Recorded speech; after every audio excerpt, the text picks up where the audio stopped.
Welcome back to McKee Guitars. I'm going to kind of go over how to make a custom rosette on an acoustic guitar. Now the rosette, of course, is that design around the sound hole. So my sound hole edges are right here and right there. And then that's the start of my rosette. Actually, we're going to come about 1/16th. About 1/16th roughly in from that, because I got a 1/16th on the outside of that for the abalone purfling that's going to go around the wood rosette. Now this is lace wood here. It's kind of got a leopard print to it. It's really neat stuff.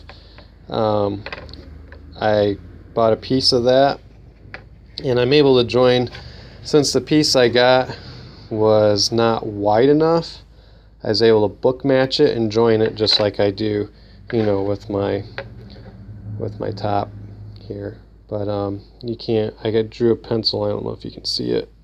It's probably not going to focus in. Drew a pencil line where the center was, but you can't even see where it's joined together.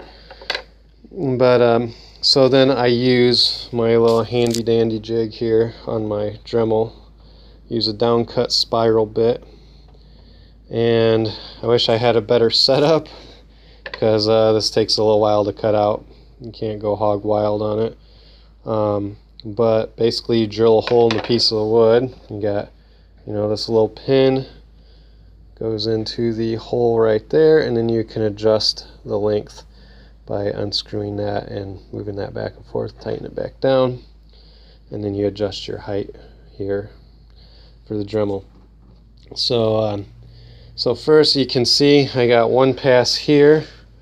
I gotta make about another pass to get this ring to fit.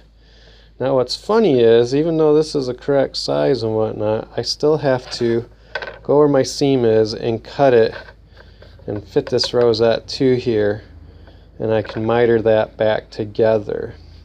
Now this part most likely won't be seen, the fingerboard will be over there a little bit, but I always try and miter those really well.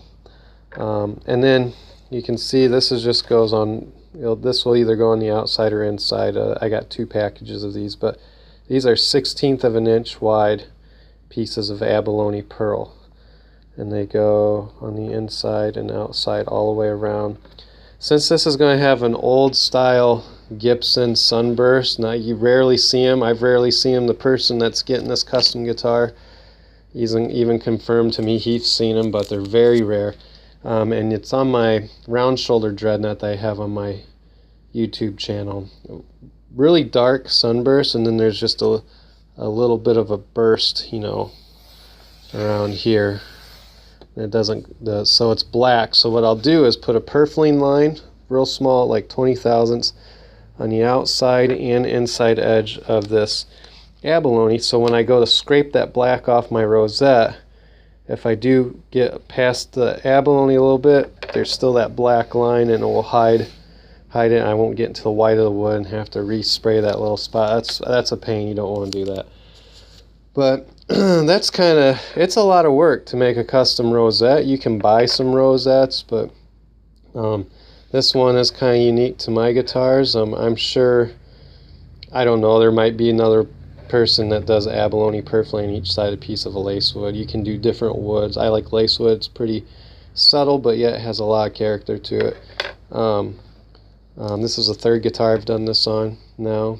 It's starting to become, these two custom guitars I'm building, they asked for this rosette, and it's a really nice simple rosette that stands out, makes a nice add-on to the guitar as far as appearance. As you can tell, this is Adirondack spruce. It's got the really thick wide grain lines. It's a pretty decent set of Adirondack, but I'll show you the finished product. So coming around here in my shop, sorry, my shop's a little bit of a mess, but so there's what the rosette looks like inlaid, and you can see how that lace wood just really stands. This doesn't even have finish on. When this finish gets on here, this stuff, this abalone, and this lace wood really jump out. It's really nice. This is a cutaway. You can see I got to trim off the excess yet and then put binding on routing binding. This is Bacote and Adirondack spruce. But that's what custom rosette looks like. You can see it's simple, but yeah, very elegant. There's a lot of stuff going on there.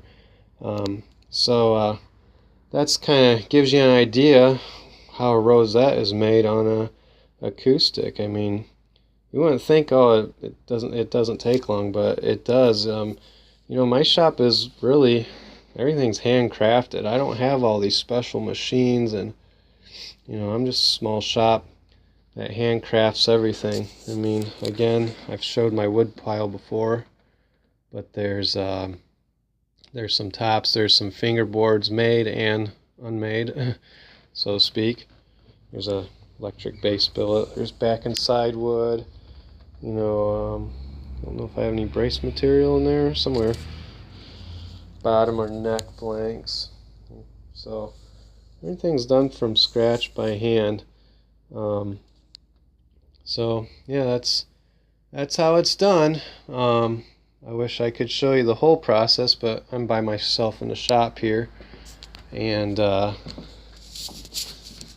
can't really do that. I don't have 15 hands, and you might get bored watching the whole process because it takes a while. I don't really have the editing abilities. I wish I did, but I don't. So that kind of gives you an idea of what kind of work goes into this.